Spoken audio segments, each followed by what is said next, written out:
So, Coach, now that the unbeaten streak is over, I mean, what does that mean for your guys' team, and I guess how do you look at it? Nothing. It means absolutely nothing. We're absolutely focused on what we need to do this week.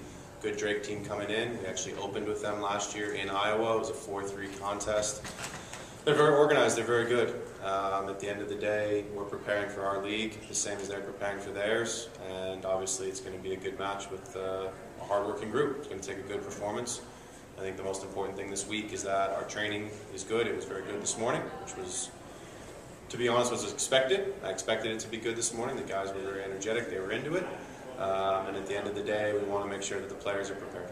With all the success you guys have had so far on the field, I mean, how much confidence is built up at this point? I think the group's very confident. You know, the loss on Sunday, we look at the season as a journey, and we talk about this being a stumbling block in the road.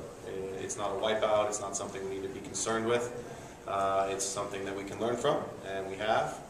We're taking the time this week to watch our last 4 games so that we're able to assess ourselves, to be fair. I think the most important thing this week is that we look at ourselves. At the end of the day, we're coaching Cal Poly. We're not trying to beat Drake. We're trying to make sure that Cal Poly is prepared for the conference tournament and for the conference season, and ultimately Drake is the next step in preparation for those games coming up next weekend versus Irvine and Northridge. Yeah, do you have an idea of sort of how you guys fit into the conference and the national scene? I mean, how good are you guys? How good have you shown that you are so far? Well, I think if you look at our results this year, if you want to judge us based on results, we've gone away to NC State, who's a top ACC team, defeated them 3-1 on their own field. We went away to the #1 team in the country, UCLA, held them to a scoreless draw and had chances to win that game. UC Irvine, currently ranked #4 in the country, an excellent team. Unfortunately lost that game 2-0 last season at their place, but as you guys know, sports, you know, it's different from team to team. You coach the team that you have this year, not last year. So we're excited to have those guys in.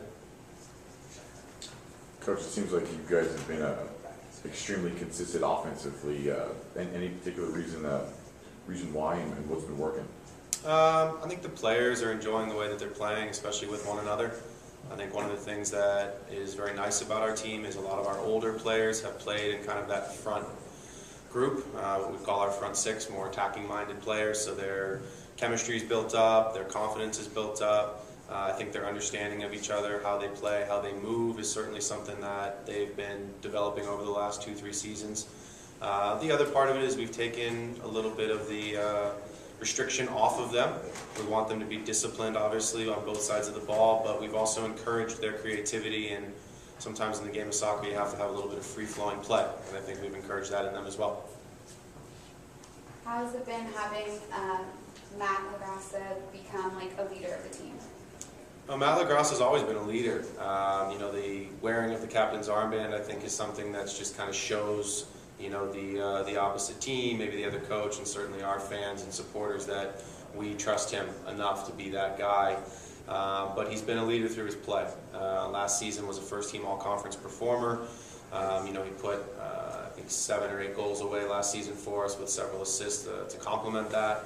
But he's a guy that does it every day. He's a guy that shows up to training, he puts the work in, he's in the training room, he's diligent in his studies, so he's just a well-rounded person.